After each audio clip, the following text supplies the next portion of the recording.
Welcome back to some new r/PettyRevenge stories. I hope you had a great day.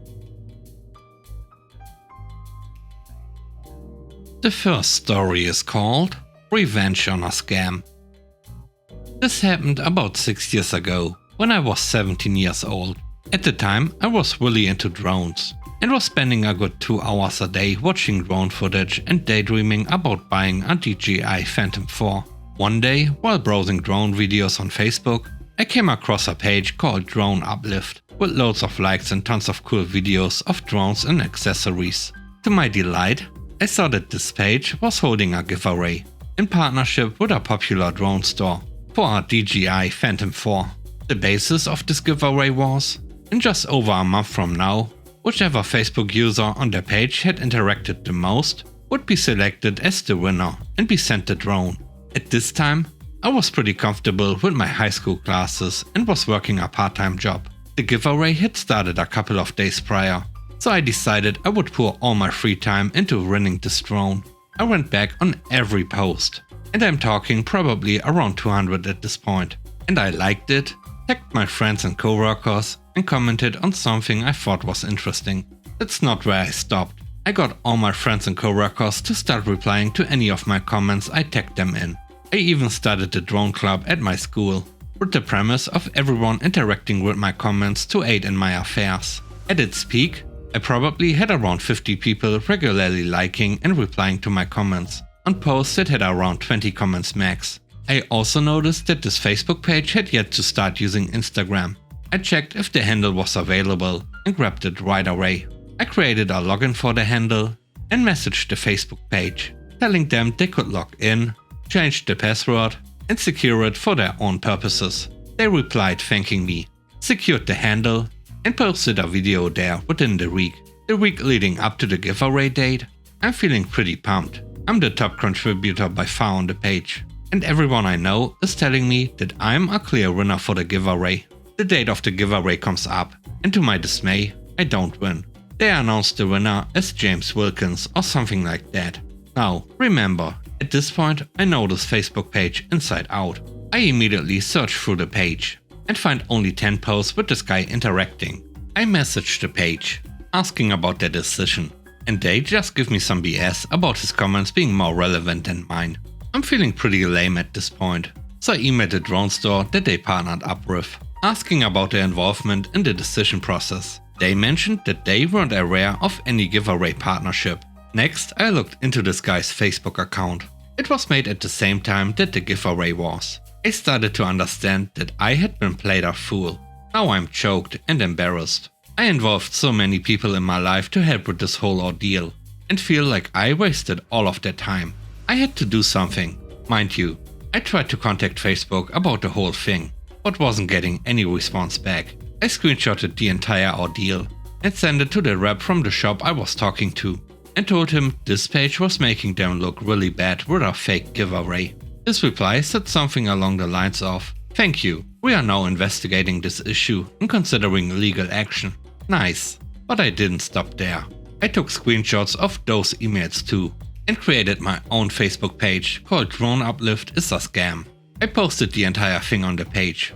Then I messaged everyone that I noticed was a high contributor to the page during my previous month of diligence with my story, and had them post about the interaction as well. My page ended up getting decent traction with people talking about how upset they were that the whole thing was fake, so that whenever you search for the page on Facebook, mine showed up right below it. A week later, the entire page and Instagram had been removed, and I never saw them again.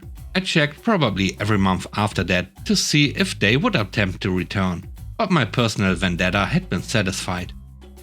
The next story is called Got Her Banned. I've had my current job for almost 2 years. We sell lottery tickets. For the first year I worked here, there was this woman named Katie that would come in regularly. All of my coworkers hated her, but my boss wouldn't ban her because he felt bad for her. Katie would be in the parking lot from open to close, almost every single day. The entire time, she would come in repeatedly and buy lottery tickets. She would either keep winning enough to buy more, or she would spend every penny she had on lottery and start begging for free stuff from both workers and customers. My boss knew this, and still wouldn't ban her or even warn her. She actually used to work for him before I started, and she got fired because she was caught stealing. My boss is super passive and sweet. Sometimes that is his weakness though. Katie doing this prevented workers from doing any of the required side work. This set me off. I would even get rude with her, and she wouldn't take the hint. My co-workers would do the same thing. She was either dumb or she knew what she was doing and just didn't care. After a while I got sick of it. I made several throwaway Google accounts. My work doesn't have many reviews on our Google page, and the ones that are on there are positive, but my boss still keeps an eye on it. I used 2 accounts to post reviews mentioning Katie, as if I was a customer that got mad about her begging for money and for holding up lines for lottery. My boss ended up texting in the work group chat and said next time Katie came in, whoever was working needed to tell her she can't be in the store from now on, that there were customer complaints on the Google page. I was the one working when Katie came in next. I felt so happy when I told her she was banned from the store. Haven't seen her since then, which was 7 months ago. I found out recently she's banned from several other stores due to the same reasons she is banned from ours. The last story is called Food Revenge. I used to live at an apartment complex where you needed a parking permit to park. When I first moved in, there was assigned parking, but that stopped a few months in. Due to a bout of bad luck, I was renting a car. I hadn't grabbed the parking permit from either of the cars that ended up in the shop, so I didn't think to grab that permit. I asked the front office if I needed to get anything for the rental car. I was told that I did not. Around this time, the parking lot was getting resurfaced, so parking enforcement was pretty lax. I'm not sure why exactly, because the resurfacing project reduced the number of available spaces to basically 0. So you'd think they'd enforce strictly against people who didn't have a permit. I ended up having the rental car for over a month, so it outlasted the resurfacing project by a couple of weeks. I didn't have a problem parking the rental until after the resurfacing project finished. I woke up one morning to find a boot on the rental. There was a card on the window with the number for the towing company who had placed the boot. The fine for removal was $75. I tried calling the number on the card, but got a voicemail. This annoyed me, because they had placed the boot sometime late at night, but weren't available in the morning. I borrowed my wife's car, because she didn't need to go to work that day, and drove to work. While getting to work, I found that I had a text message from the towing company, requesting the make and model of the car. I called back and left another message, requesting a callback. They sent me another text message, telling me that they only communicate via text message. I hate texting, and because I woke up to find a boot on the rental, I was already in a bad mood. I texted back, admittedly rudely, that I wouldn't text with them, because they are a corporation. I had no response after half an hour, so I texted again, threatening to contact the Attorney General's office. This got their attention.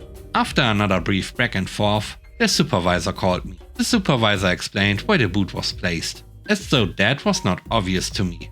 I explained the situation to him, and to his credit, he actually listened. I was pretty angry about the inconvenience. My drive to work at the time was about 45 minutes, and then I dumped another half an hour into this interaction, but I was still calm. The supervisor offered me what he called a $50 discount, which to him meant I would pay a discounted rate of $50. This term confused me, so I asked for clarification, as a $50 discount to me meant I would have $50 taken off the cost of the removal. Asking for clarification set this guy off, because he felt as though I was arguing with him, and even accused me of twisting his words. This set me off far more than it should have, so I told him I wouldn't pay a cent. He told me good luck with that, and to call him when I wanted to pay the fine. I called the apartment management and explained what had happened. The manager remembered me coming in and explained that he thought I'd only have the rental for a few days. He was apologetic. Then I told him that I'd been dealing with the towing company for over an hour at that point, and that the towing company had been less than cooperative in getting the boot removed. The manager was unhappy to hear that, and told me he'd call me back.